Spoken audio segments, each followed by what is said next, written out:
श्रीमद् भागवत महापुराण की एक कथा के अनुसार एक बार राजा परीक्षित के पुत्र जन्मेजय ने सत्यवती पुत्र महर्षि व्यास जी से कई प्रश्न पूछे। वासुदेव तथा देवकी ने ऐसे कौन से कर्म पूर्व जन्म में किए थे जिससे उनके यहाँ परमात्मा भगवान श्री कृष्ण का जन्म हुआ। धर्मपरायण वासुदेव जिनके पुत्र के रूप में साक्षात भगवान विष्णु अवतरित हुए, वे कंस के कारागार में क्यों बंद हुए? उन्होंने अपनी पत्नी देवकी के साथ ऐसा क्या अपराध किया था जिससे कंस के द्वारा देवकी के 6 पुत्रों का वध कर दिया गया? जगत की सृष्टि करने में समर्थ उन भगवान श्री कृष्ण ने माता देवकी के गर्भ में रहते हुए ही अपने माता पिता को बंधन से मुक्त क्यों नहीं कर दिया? वे 6 पुत्र कौन थे? वो कन्या कौन थी जिसे कंस ने पत्थर पर पटक दिया था और वो हाथ से छूटकर आकाश में चली गई और पुनः अष्टभुजा के रूप में प्रकट हुई? जन्मेजय ने कहा, हे दयानिधे, हे सर्वज्ञ, मेरा मन इन संदेहों से व्याकुल हो रहा है, इसलिए मेरे इन संदेहों को दूर कर मेरे मन को शांत कीजिए। व्यास जी ने जन्मेजय से कहा, इस विषय में क्या कहा जाए? कर्मों की गति बड़ी गहन होती है। कर्म की गति जानने में देवता भी समर्थ नहीं है, मानव की तो बात ही क्या। जब से इस त्रिगुणात्मक ब्रह्मांड का आविर्भाव हुआ, उसी समय से कर्म के द्वारा सभी की उत्पत्ति होती आ रही है। समस्त जीव कर्म रूपी बीज से उत्पन्न होते हैं। तत्वों के ज्ञाता विद्वानों ने 3 प्रकार के कर्म बताए हैं, संचित, प्रारब्ध तथा वर्तमान। कर्मों का ये त्रैविध्य इस शरीर में अवश्य विद्यमान रहता है। काल के पाश में बंधे हुए समस्त जीवों को अपने द्वारा किए गए शुभ अथवा अशुभ कर्मों का फल निश्चित रूप से भोगना ही पड़ता है। प्रत्येक जीव का प्रारब्ध निश्चित रूप से विधि के द्वारा ही निर्मित है। ऊधो कर्मन की गति न्यारी, सब नदियां जल भरी भरी रहियां, सागर के ही विधि खारी। उज्ज्वल पंख दिए बगुला को, कोहिल के ही गुणकारी। सुंदर नयन मृगा को दीन्हे, बन बन फिरत उजारी। मूरख मूरख राजे कीन्हे, पंडित फिरत भिखारी। सूर श्याम मिलने की आशा, छिन छिन बीतत भारी। सृष्टि के समय ब्रह्मा आदि सभी देवताओं की उत्पत्ति होती है और कल्प के अंत में क्रमशः उनका नाश भी हो जाता है। जिसके नाश में जो निमित्त बन चुका है, उसी के द्वारा उसकी मृत्यु होती है। विधाता ने जो रस दिया है वो अवश्य होता है, इसके विपरीत कुछ नहीं होता। जन्म, मृत्यु, बुढ़ापा, रोग, दुख अथवा सुख जो सुनिश्चित है वो उसी रूप में अवश्य प्राप्त होता है। इसके विपरीत दूसरा सिद्धांत है ही नहीं। राग, द्वेष आदि भाव स्वर्ग में भी होते हैं और इस प्रकार ये भाव देवताओं, मनुष्य तथा पशु पक्षियों में भी विद्यमान रहते हैं। पूर्व जन्म में किए हुए बैर तथा स्नेह के कारण ये समस्त विकार शरीर के साथ सदा संलग्न रहते हैं। आदि अंत रहित ये कर्म ही जगत का कारण है। भगवान विष्णु भी अपनी इच्छा से जन्म लेने के लिए स्वतंत्र होते तो वे अनेक प्रकार के सुखों व वैकुंठपुरी का निवास छोड़कर इन योनियों मत्स्य, कूर्म, वराह, वामन आदि में जन्म क्यों लेते? ब्रह्मा आदि सभी देवता भी कर्म के वश में हैं और अपने किए कर्मों के फलस्वरूप सुख दुख प्राप्त करते हैं। प्रत्यक्ष दिखाई देने वाले सूर्य और चंद्र कर्म से ही नियमित रूप से परिभ्रमण करते हैं तथा सबको सुख प्रदान करते हैं, किंतु उनके शत्रु राहु के द्वारा उन्हें होने वाली पीड़ा दूर नहीं होती। सूर्यपुत्र शनेश्वर मंद और चंद्रमा 6 रोगी तथा कलंकी कहे जाते हैं। बड़े बड़े देवताओं के विषय में भी विधि का विधान अटल है। भगवान विष्णु को रामावतार ग्रहण करके वनवास का दारुण कष्ट, सीता हरण का महान दुख, रावण से युद्ध व पत्नी परित्याग की असीम वेदना सहनी पड़ी। उसी प्रकार कृष्णावतार में बंदी गृह में जन्म, गोकुल गमन, गोचारण, कंस वध और फिर द्वारका के लिए प्रस्थान आदि अनेक सांसारिक दुखों को भोगना पड़ा। राम अवतार के समय देवता कर्म बंधन के कारण वानर बने थे और कृष्ण अवतार में भी कृष्ण की सहायता के लिए देवता यादव बने थे। वासुदेव तथा देवकी ने ऐसे कौन से कर्म पूर्व जन्म में किए थे जिससे उनके यहाँ परमात्मा भगवान श्री कृष्ण का जन्म हुआ? जब माता देवकी का पहला जन्म हुआ था उस समय उनका नाम पुश्री तथा वासुदेव सुतपा नामक प्रजापति थे। दोनों ने संतान प्राप्ति की अभिलाषा से सूखे पत्ते खाकर और कभी हवा पीकर देवताओं का 12,000 वर्षों तक तप किया। इंद्रियों का दमन करके दोनों ने वर्षा, वायु, धूप, शीत आदि काल के विभिन्न गुणों को सहन किया और प्राणायाम के द्वारा अपने मन के मल धो डाले। उनकी परम तपस्या, श्रद्धा और प्रेममयी भक्ति से प्रसन्न होकर श्री विष्णु उनकी अभिलाषा पूर्ण करने के लिए उनके सामने प्रकट हुए और उन दोनों से कहा कि तुम्हारी जो इच्छा हो मांग लो। तब उन दोनों ने भगवान श्री हरि जैसा पुत्र मांगा। भगवान विष्णु उन्हें तथास्तु कहकर अंतर्ध्यान हो गए। वर देने के बाद भगवान ने शील, स्वभाव, उदारता आदि गुणों में अपने जैसा अन्य किसी को नहीं देखा। ऐसी स्थिति में भगवान ने विचार किया कि मैंने उनको वर तो दे दिया कि मेरे सदृश पुत्र होगा, परंतु इसको मैं पूरा नहीं कर सकता, क्योंकि संसार में वैसा अन्य कोई है ही नहीं। किसी को कोई वस्तु देने की प्रतिज्ञा करके पूरी ना कर सकें तो उसके समान तिगुनी वस्तु देनी चाहिए। ऐसा विचार कर भगवान ने स्वयं उन दोनों के पुत्र के रूप में 3 बार अवतार लेने का निर्णय किया। इसलिए भगवान जब प्रथम बार उनके पुत्र हुए उस समय वे पुष्री गर्भ के नाम से जाने गए। दूसरे जन्म में माता पुष्री अदिति हुई और सुतपा कश्यप हुए। उस समय भगवान वामन के रूप में उनके पुत्र हुए। फिर द्वापर में उन दोनों का तीसरा जन्म हुआ। इस जन्म में वही अदिति देवकी हुई और कश्यप वासुदेव जी हुए। और अपने वचन को सच करने के लिए भगवान विष्णु ने उनके पुत्र के रूप में श्री कृष्ण अवतार लिया। आइए अब जानते हैं वासुदेव, देवकी और रोहिणी के पूर्व जन्म की कथा और अवतार ग्रहण का रहस्य। कश्यप मुनि और उनकी 2 पत्नियों अदिति और दिति ने ही जल जंतुओं के स्वामी वरुण देव के शापवश पृथ्वी पर वासुदेव, देवकी और रोहिणी के रूप में अवतार ग्रहण किया था। एक बार महर्षि कश्यप यज्ञ कार्य के लिए वरुण देव की गौ ले आए। यज्ञ कार्य की समाप्ति के बाद वरुण देव के बहुत याचना करने पर भी उन्होंने वो गौ वापस नहीं दी। तब उदास मन से वरुण देव ब्रह्मा जी के पास गए और उनको अपना दुख सुनाते हुए कहा, हे महाभाग, वो अभिमानी कश्यप मेरी गाय नहीं लौटा रहा है, अतः मैंने उसे शाप दे दिया कि मनुष्य जन्म लेकर तुम गोपालक हो जाओ और तुम्हारी दोनों पत्नियां भी मानव योनि में उत्पन्न होकर अत्याधिक दुखी रहें। मेरी गाय के बछड़े माता से अलग होकर बहुत दुखी हैं और रो रहे हैं। अतएव पृथ्वी लोक में जन्म लेने पर ये अदिति भी मृतवत्सा होगी। इसे कारागार में रहना पड़ेगा और उसे बहुत कष्ट भोगना होगा।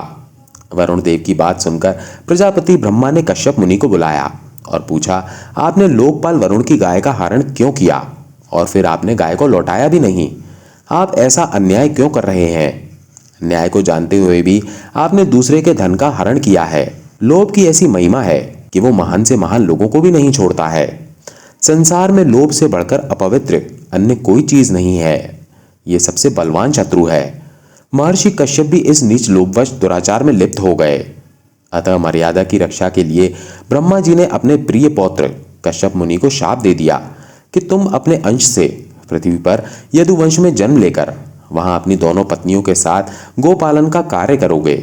इस प्रकार अंशावतार लेने तथा पृथ्वी का बोझ उतारने के लिए वरुण देव तथा ब्रह्मा जी ने कश्यप मुनि को शाप दे दिया था। कश्यप मुनि ने अगले जन्म में वासुदेव जी और उनकी दोनों पत्नियों ने देवकी और रोहिणी के रूप में जन्म लिया। पूर्व जन्म में देवकी के द्वारा किए गए कर्म ही देवकी के दुखों का कारण। दक्ष प्रजापति की दिति और अदिति नाम की 2 सुंदर कन्याओं का विवाह कश्यप मुनि के साथ हुआ। अदिति के अत्यंत तेजस्वी पुत्र इंद्र हुए। भगवान विष्णु ने इंद्र का पक्ष लेकर दिति के दोनों पुत्रों हिरण्यकश्यपु और हिरण्याक्ष को मार डाला तथा दिति ने सोचा, मैं कोई ऐसा उपाय करूंगी जिससे मुझे ऐसा पुत्र प्राप्त हो जो इंद्र को मार डाले। भगवान की कैसी माया है। लोग अपने को और अपने आत्मीयों को तो बचाना चाहते हैं, लेकिन दूसरों से द्रोह करते हैं। ये द्रोह नरक में ले जाने का रास्ता है। तब इंद्र जैसे ओजस्वी पुत्र के लिए दिति के मन में इच्छा जागृत हुई। अतः वो अपने पति कश्यप जी को प्रसन्न करने के लिए उनकी सेवा करने लगी। दिति ने अपने मन को संयम कर प्रेम, विवेक, मधुर भाषण, मुस्कान व चितवन से कश्यप जी के मन को जीत लिया। वे दिति की सेवाओं से मुग्ध होकर जड़ हो गए।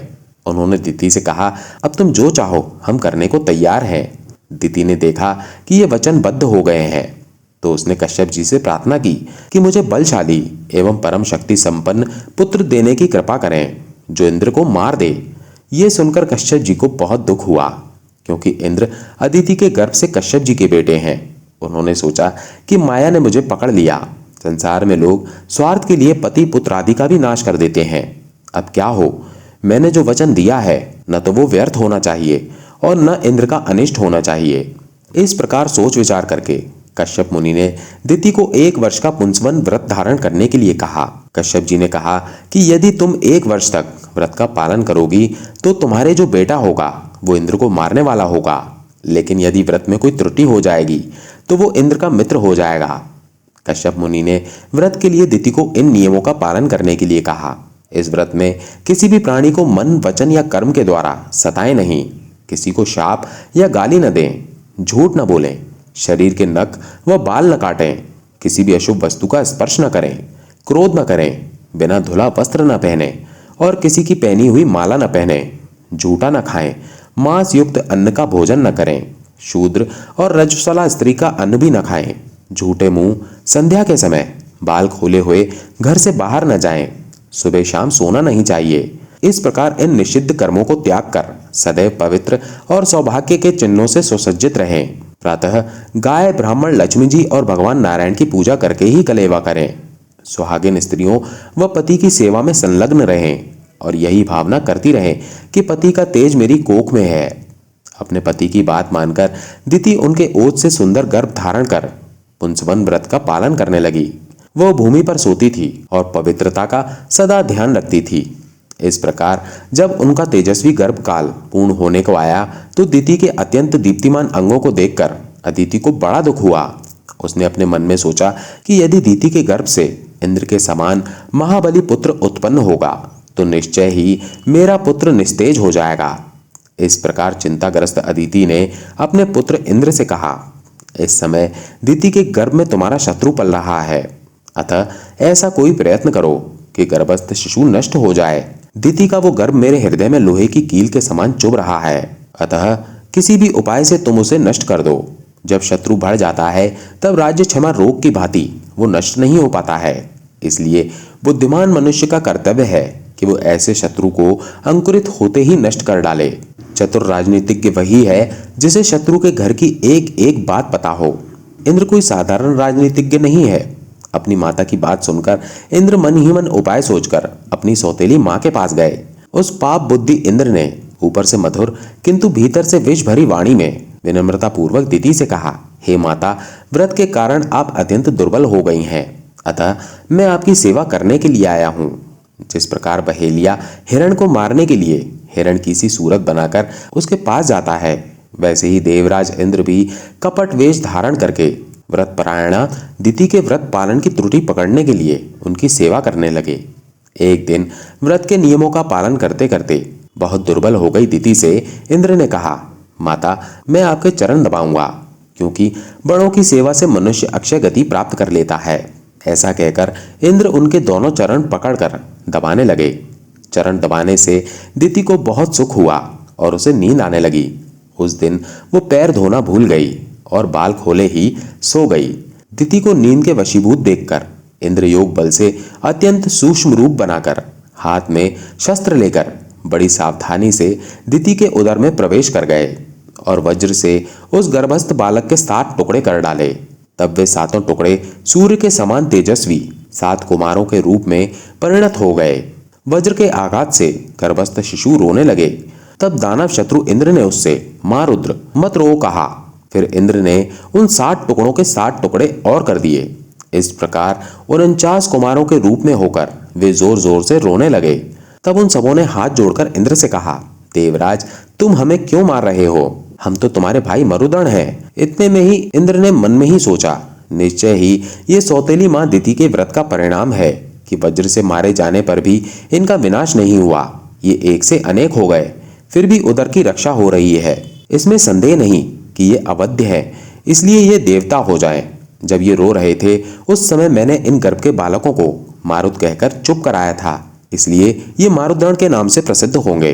इंद्र ने सौतेली माता के पुत्रों के साथ शत्रु भाव न रखकर उन्हें सोमपाई, सोमरस का पान करने वाले देवता बना लिया।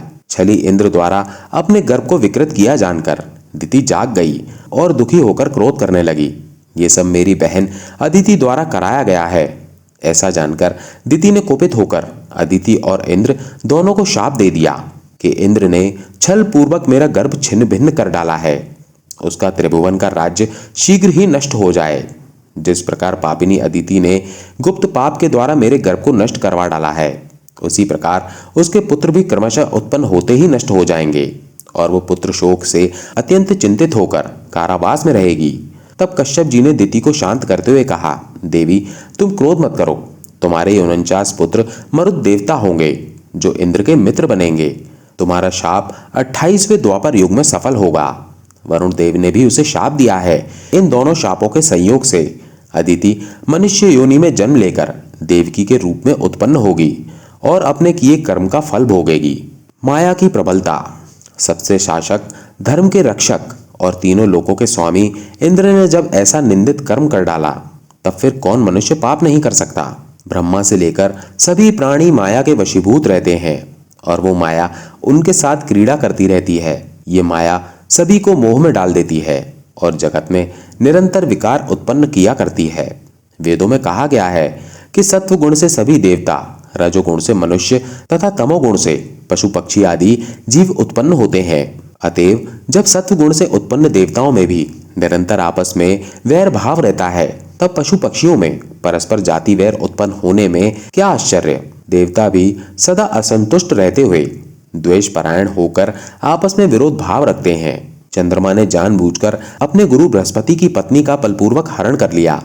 उसी प्रकार इंद्र ने महर्षि गौतम की पत्नी के साथ अनाचार किया।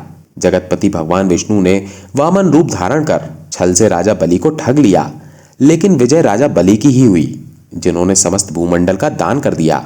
भगवान विष्णु जो त्रिविक्रम कहलाते थे, छलने के लिए वामन बने और उन्हें राजा बलि का द्वारपाल बनना पड़ा। ब्रह्मा जी वेदकर्ता और जगत की सृष्टि करने वाले हैं, किंतु वे भी सरस्वती को देखकर विकल हो गए। जब शिवजी की भार्या सती दक्ष यज्ञ में जलकर भस्म हो गई, तब लोगों का दुख दूर करने वाले होते हुए भी शिवजी शोक संतप्त हो गए और क्रोध अग्नि से जलते हुए यमुना नदी में कूद पड़े। तब उनके ताप के कारण यमुना जी का जल श्याम वर्ण हो गया। शिवजी भृगु ऋषि के वन में जाकर दिगंबर होकर विहार करने लगे। तब शांति प्राप्त करने के लिए उन्होंने दानवों के द्वारा निर्मित बावली का जल पिया। अपने कर्म के प्रभाव से ही रुद्र को मुंडों की माला धारण करनी पड़ती है।